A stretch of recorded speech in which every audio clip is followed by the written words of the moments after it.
बात करेंगे कुरुक्षेत्र की, जहां पर भगवान श्री कृष्ण की विराट प्रतिमा का अनावरण किया जा रहा है। कार्यक्रम में राज्यपाल बंडारू दत्तात्रेय भी पहुंच चुके हैं और सीएम मनोहर लाल भी कार्यक्रम में मौजूद हैं। आरएसएस प्रमुख मोहन भागवत भी कार्यक्रम में पहुंच चुके हैं। क्या कुछ कह रहे हैं सीएम मनोहर लाल, आइए आपको सुनाते हैं। धीरे धीरे 2016 के बाद इसको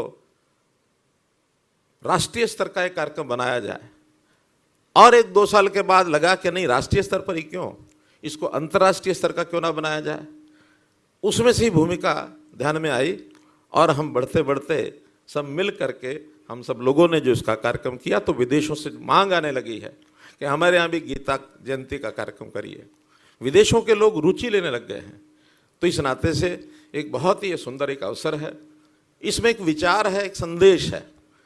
विचार और संदेश कार्यक्रम, सेमिनार, मेले, इसके माध्यम से जाता है। लेकिन उसके साथ साथ उस विचार को आगे बढ़ाने के लिए कई बार आकार रूप में कुछ प्रतिमाएं, कुछ मूर्तियां, कुछ संदेश देने के लिए जो उस प्रकार की घटनाओं को यानी प्रदर्शित करते हुए जब ऐसी कुछ कलाकृतियां बनाई जाती हैं, उसका भी बहुत बड़ा एक उपयोग होता है। प्रारंभ में केवल ब्रह्म सरोवर नाम से ये जो एक स्थान था, इसके प्रति श्रद्धा थी। बहुत से मेले लगते हैं कुरुक्षेत्र में, देश भर के लोग आते हैं, ग्रहण का मेला है, अन्य मेले हैं। लेकिन वहीं पर जब भगवान श्री कृष्ण जी का जो रथ है ये बनाया गया, तो उसका अपना एक आकर्षण बना। जब ज्योतिषर में इस सारे कार्यक्रम को चलाने के लिए, इनको यानी व्यवस्थित करने के लिए जब ये योजना बनी, उसका अपना एक महत्व था। तो इस सब काम करने के नाते से जो हमने एक कुरुक्षेत्र डेवलपमेंट बोर्ड, इसका गठन किया। माननीय राज्यपाल महोदय उसके चेयरमैन हैं। प्रारंभ में तो बहुत थोड़ा काम उसका होता था, लेकिन धीरे धीरे उसका हमने बजट भी बढ़ाया और बजट बढ़ाने के बाद जो 48 कोस की परिक्रमा, इसका भी एक विचार आया। तो मैं स्वयं, जो इस समय स्थान तो हैं कुल मिलाकर के पहले 134 थे, 30 बढ़ा के 164 हो गए। मैं स्वयं 3 दिन लगातार अलग अलग दिनों में 15-15 स्थानों पर जाकर के 45 स्थानों का स्वयं मैंने भ्रमण किया और हर एक जगह उन सरोवरों को, उन मंदिरों को, जो भी वहाँ कुछ अवशेष बचे हैं, उसका किस प्रकार से जीर्णोद्धार किया जाए, तो इसकी योजना बनाई। सब जिलों में समितियाँ बनी। कुरुक्षेत्र डेवलपमेंट बोर्ड के माध्यम से बजट उनको दिया गया। स्थानीय लोगों ने भी अब इसमें योगदान देना शुरू किया है। इसका और विस्तार आगे करना होगा। वो अलग अलग कार्यक्रम के माध्यम से, चाहे वो श्री कृष्ण उत्सव मनाने की बात है, जैसे अभी तक अंतर्राष्ट्रीय गीता जयंती मनाते हैं, आगे चल करके विचार आया कि श्री कृष्ण उत्सव, इसको भी एक स्वरूप दिया जाए, अलग से कुछ दिन का एक उत्सव मनाया जाए। क्योंकि आज जैसे स्वामी जी ने घोषणा की है कि अभी तक गीता जो है लैंड ऑफ महाभारत, यानी कुरुक्षेत्र लैंड ऑफ महाभारत जाना जाता था, आज से जैसे आपने कहा कि इसको हम लैंड ऑफ श्रीमद् भगवत गीता ये माने।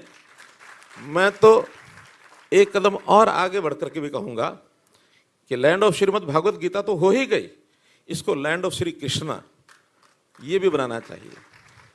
अभी तक भगवान कृष्ण के दर्शन करने के लिए उनका विचार, उनका उस प्रकार का जो समाज जीवन को कैसे आगे बढ़ाने के लिए जो संदेश, उसके लिए हम वृंदावन, मथुरा, द्वारका, श्री कृष्ण जी को जानने के लिए वहाँ जाते हैं।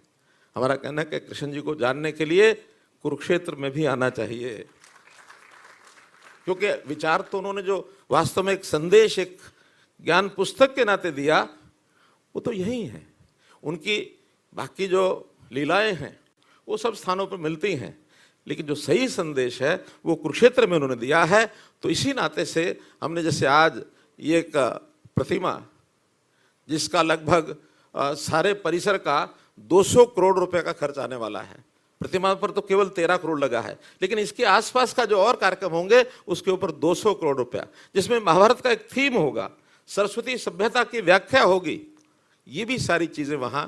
और एक इसी प्रकार से विश्व स्तरीय संग्रहालय ये भी बनाया जाने वाला है, जो हमने बाद में लाइट एंड साउंड शो के नाते से देखा है।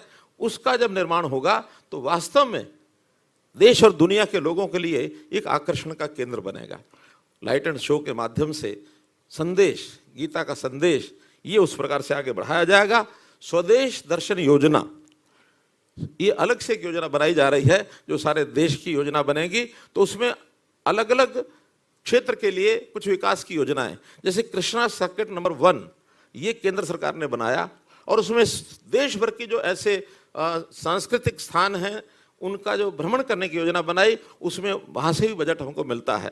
पहले चरण में कृष्णा सर्किट 1 में हमने 75 करोड़ रुपया मिला। वो 75 करोड़ रुपया सारा हमने कुरुक्षेत्र और इस 48 कोस यानी के लिए उसको हमने रखा है। इसी प्रकार कृष्णा सर्किट 2, इसमें भी हमको पैसा मिलने वाला है, वो भी इसी क्षेत्र में लगेगा। हम